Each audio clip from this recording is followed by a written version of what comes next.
شیخ اگر سلوشنس کی بات کریں، یہ ایسا انسان جو تھوڑا ڈیوینس شو کر رہا ہے اپنے سیکشل بیہیویئر میں، کوئی لت پڑی ہوئی ہے، اللہ معاف کرے، اللہ بچائے سب کو، جیسے اس ایکٹ کی لت پڑی ہے جو لانتی ایکٹ ہے، یا ایون عورتوں کے مخصوص ڈیز میں ان کو اپروچ کرے، کیئر ہی نہ کرے کہ نہیں بس میری ضرورت ہے، ایون فرض روزے توڑوا دے، ان کے رمضان کے روزے توڑوا دے، یا کوئی اور لت پڑی ہو خدا نہ خواستہ تصاویر دیکھنے کی، بہت زیادہ چیٹنگ کرنے کی، افیئرز بنانے کی، یہ وہ، تو سٹیپ بائی سٹیپ چلیں. کاؤنسلنگ تو ہے ہی، اسے چاہیے کہ ڈسکس کرے کسی سے، کاؤنسلنگ لے جا کے، انشاءاللہ کچھ اس کا ذہن کھلے. اور شرعی طور پہ شیخ کیا اس کو آپ سمجھتے ہیں سٹیپ کیا ہونا چاہیے، گائیڈ لائن؟ دیکھیں بات سنیں، دل جو ہے نا، دل یہ سارے جسم کا مرکز ہے، اور دل کے اوپر سارے اعمال افعال دل کے اوپر اثر انداز ہو رہے ہوتے ہیں. ہم جو کچھ کر رہے ہوتے ہیں یہ دل کے اوپر اثر انداز ہو رہے ہوتے ہیں. اور دل کے بارے میں نبی پاک صلی اللہ علیہ وسلم نے فرمایا کہ جس کا دل بگڑ گیا اس کا سارا جسم بگڑ گیا. دل صحیح ہو گیا سارا جسم صحیح ہو گیا. اب آپ جو کچھ بھی کر رہے ہیں، چاہے آنکھوں سے کر رہے ہیں، چاہے کانوں سے کر رہے ہیں، چاہے زبان سے کر رہے ہیں، چاہے ہاتھوں سے، چاہے اس کا اثر دل پر پڑ رہا ہے. نبی کریم صلی اللہ علیہ وسلم نے فرمایا کہ جب کوئی شخص گناہ کرتا ہے نا تو اس کا سیاہ نقطہ لگ جاتا ہے دل کے اوپر. اگر اس کے بعد نیکی کر لی تو سیاہ نقطہ نکل جاتا ہے، سوقل قلبہ، اس کا دل صاف ہو جاتا ہے. لیکن اگر اس نے نیکی نہیں کی اس کے بعد اس کو بار بار کرتا گیا تو وہ نقطہ لگتے لگتے لگتے پورا دل سیاہ ہو جاتا ہے. اچھا، پورا دل سیاہ ہو جاتا ہے تو یہ اصل میں ایک زنگ کی کیفیت ہے، جو زنگ نصیحت کا کرنٹ پاس نہیں ہونے دیتا، یا یوں کہہ لیں کہ نیکی کی طرف جانے نہیں دیتا. یہ گویا آپ اپنے آپ کو جو نیکی کی جو ٹینڈنسی تھی یا نیکی کا جو کیپیسٹی تھی، جو ایبلٹی تھی، وہ ختم کر لی، جس کو آپ کہتے ہیں مجھ سے اب ہوتا نہیں. اب اس کا مطلب ہے دل خراب ہو گیا. تو اب آپ نے کیا کرنا ہے؟ وہ جو دل خراب ہوتا ہے، اس میں دو باتیں میں دو ڈفرینٹ ڈائمینشن میں کرنا چاہتا ہوں. جب دل خراب ہو گیا ہے تو دل خراب ہونے میں جو سب سے زیادہ ایفیکٹ ہوتا ہے نا، سب سے تیز، وہ آنکھ کا ہوتا ہے. اس لیے نبی کریم صلی اللہ علیہ وسلم فرمایا آنکھ شیطان کے تیروں میں سے ایک تیر ہے. ٹھیک ہے جی، یہ ہو نہیں سکتا کہ یہ کسی جگہ پہ پڑے اور یہ آپ کے اوپر شیطانیت جو ہے وہ طاری نہ کر دے، شیطنت طاری نہ کر دے، یہ ہو نہیں سکتا. لہٰذا اس کو نگاہ کو جو ہے وہ اس کی حفاظت کرنی بہت ضروری ہے.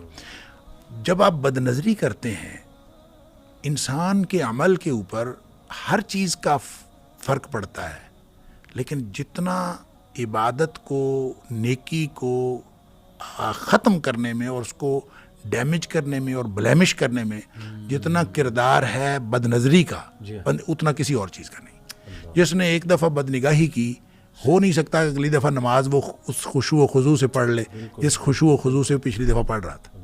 لہٰذا پہلی بات تو یہ ہے کہ وہ اپنے آپ کو بد نظری سے بچائے. اچھا، بد نظری کو ہم بہت سارے لوگ جو ہیں اس کو گناہ ہی نہیں سمجھتے.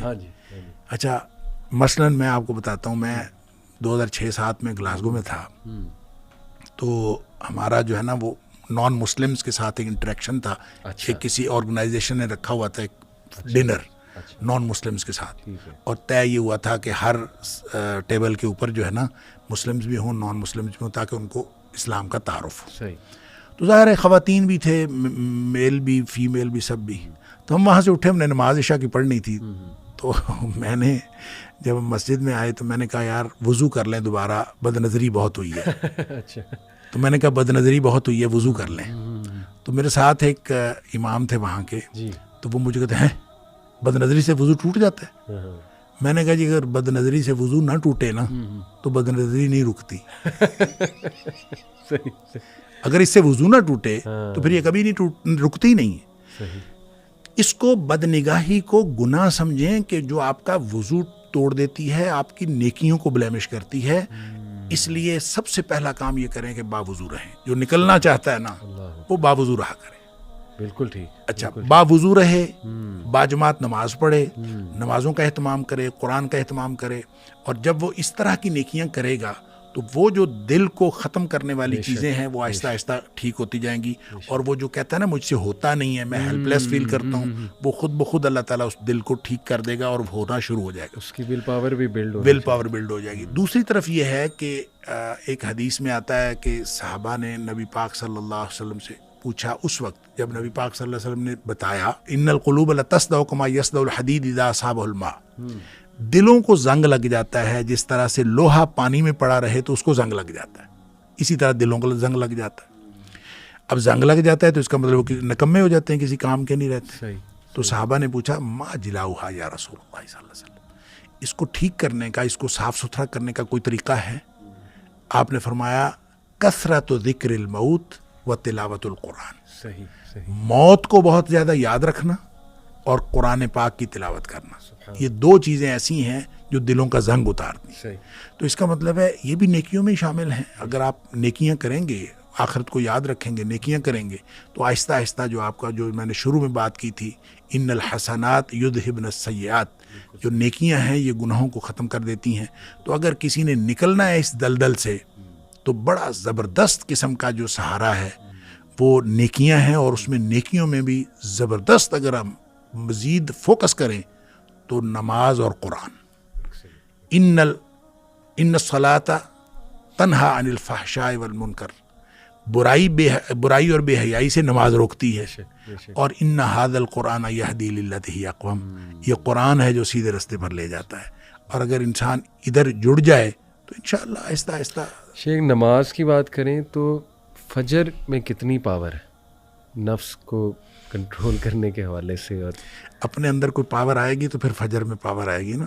جب آپ اٹھتے ہی نہیں ہیں فجر کے لیے تو پھر وہ پاور کیسے آ سکتی ہے؟ دیکھیں نماز جو ہے نا, نماز یہ اس کا مطلب یہ نہیں ہے کہ آپ اپنی مرضی سے پڑھیں. نماز وہ ہے جو اللہ کی مرضی سے پڑھی گئی. اللہ کی مرضی کی نماز میں جس طرح مغرب آپ نے ٹائم پہ پڑھنی, اسی طرح فجر بھی نہ ٹائم پہ پڑھنی ہے. جس طرح وہ آپ نے مسجد میں جا کے باجماعت پڑھنی, وہ بھی مسجد میں جا کے باجماعت پڑھنی. جب آپ نے یوں 5 نمازیں پڑھی نا تو وہ اللہ کی نہیں, پھر وہ اللہ کی نماز ہے, وگرنہ وہ اللہ کی نماز نہیں ہے.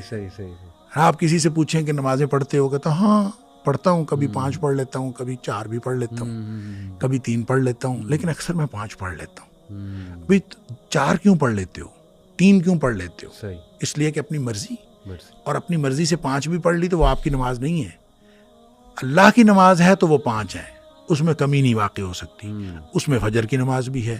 لہٰذا جب آپ یوں نماز پڑھیں نا, اقیم الصلاۃ, نماز قائم کریں گے, تو پھر اس کے اندر وہ طاقت پیدا ہوگی کہ آپ کو ہر چیز سے وہ روک لے گی. ہم جب نماز کو اس طرح کا کرتے ہی نہیں ہیں تو گلا کر رہے ہوتے ہیں جی نماز تو ہم پڑھتے ہیں لیکن یہ روکتی نہیں ہے, پھر بھی یہ روکتی نہیں ہے. آپ پہلے نماز کو نماز تو بنائیں تو پھر آپ گلا کریں.